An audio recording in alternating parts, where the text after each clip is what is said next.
The Washington Commanders quietly signed a really important player that I think got overlooked. It was an under-the-radar move, and we're going to talk all about it. If you're new to the channel, we're Detroit Lions fans, but this channel fully dedicated to teams under the radar, teams that just kind of get overlooked, and especially stories that get overlooked that people just aren't talking about. So let me know in the comments, though, before we get started, who's your all-time favorite Washington quarterback?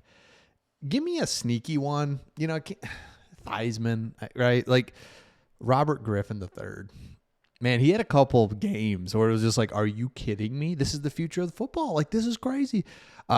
Jason Campbell, I liked him. Just like I said, doesn't have to be like he was great, just like a sneaky one. Let me know in the comments. Okay. Here it is. Let me pull it up so we can look at it here.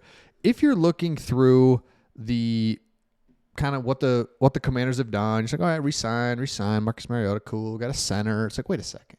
Michael Deiter. This is huge. And it's just, again, it's a re-signing. It's just, it's not a splash. This is a 6-year NFL veteran with the Dolphins, Texans, and then with you guys, the Commanders. Here's the key thing. There's two key things to this. He played in all 17 games. Love that. Special teams, like he's involved in every single game. But here's the key right here. 2 starts at center in weeks 15 and 18. He is a integral part of that interior offensive line at center. Here's another thing. I said 2 things. The second thing is that Deiter played 18 games in 2023, so 2 years ago, made 12 consecutive starts at center for Houston. He was part of the offensive line that helped C.J. Stroud earn Offensive Rookie of the Year and throw for the 3rd most passing yards by a rookie in NFL history. Remember that season where C.J. Stroud was unbelievable. Greatest rookie season we've ever seen. This is unbelievable. Then last year, C.J. Stroud's like, I don't know. He's kind of off a little bit. Wasn't getting the headlines. Wasn't the guy that we all thought maybe he was going to be. Why? Because his interior offensive line was not good. He didn't have time. He was starting to see things that weren't there. So I'm not saying it's all Deiter, but I am saying this dude was the center of such a huge part of the offense of the Texans. And so now for him to come over to you and be a depth piece and versatile and be able to do whatever you need, it's like, are you kidding me? And oh, by the way, any offensive lineman that plays at Wisconsin and was a 4-year starter, played at left guard, center, left tackle. His 54 starts at Wisconsin were the most in Wisconsin history and the second in Big Ten history. All-American. So it's like this guy, again, is not going to get the headlines because it was a re-signing. It wasn't a signing. It wasn't a big name. Well, we got him. It was like, yeah, let's re-sign him. Just look at the things, right?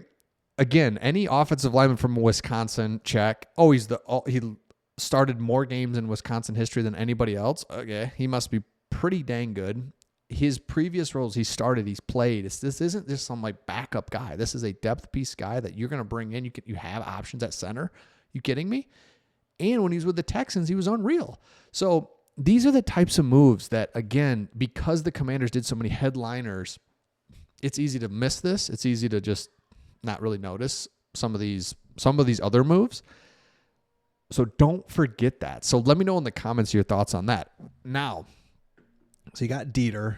Other good news is that, and this is just a reminder, the draft is so important. PFF did an article talking about the overall positional grade at each position, right? So you don't need a quarterback. So the C-, the group is a C- overall. It doesn't matter. Running back is interesting. It's like, be open to a little running back action. You've got some good ones, so it's not a huge thing. But the point is, A+, the depth in this class is so great that never know, could be an option for you. Another one, wide receiver, B-. I think that's about right. Again, you don't need a wide receiver, but it's also, you kind of do. It's like, I would be okay with a wide receiver. Now, tight end, same thing. Got an aging tight end. B. That's good. Offensive tackle, interior offensive line. So you don't really need offensive linemen, but offensive tackle looks good. Interior offensive line, C. Now here's what's exciting. And every team needs an edge defender or wants one or wants to be good at edge. So you're not the only one. But the good news is, so what? You get to pick the right one. And if you do, A+ depth, everything. This is a talented edge defender class. So this is why having a good GM really matters, because you might not take somebody in the first, second round. You're like, what's going on? It's like, no, we know that the depth's good in the position that we want.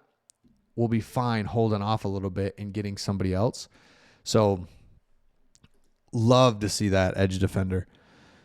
Interior defensive line, same thing. Every team wants this. So it's not like you're the only one. It's like, oh, great. It's like, no, everyone wants it. But, man, Mason Graham is just unreal, and he's going to be gone.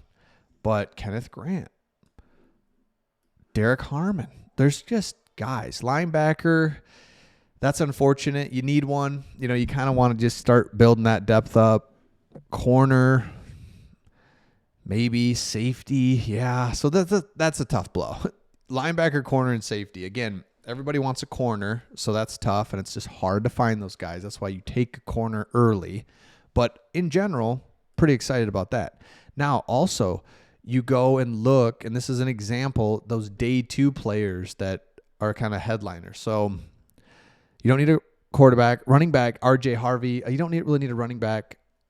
Maybe Jalen Noel of Iowa State, wide receiver. Okay. Mason Taylor. Love this. So this is where it's exciting if I'm a Commanders fan, is because tight end feels like the last piece to make this offense just unstoppable. I think you've got good enough players at tight end, what you're doing. But imagine just like a premier tight end to match with Deebo Samuel, your quarterback, running back, Scary Terry. Like, that'd be crazy. The good news is there's really good tight ends. Jason Taylor's son, Mason Taylor. And then there's, I didn't say it on here. Yeah, it doesn't say it on here, but there's another guy out of Miami. Arroyo is his name. Unreal. Then you got Colston Loveland out of Michigan, who would be actually there for you probably in the first round if you want to do that. A guy that did not have a quarterback. I mean, like, literally can't even explain how bad the quarterback play at Michigan was, and he was still like, yep, first rounder. Don't even need to see him catch the ball to know that this dude's going to be great. And so, again, let me know your thoughts in the comments. If you're new to the channel, subscribe. You just gotta.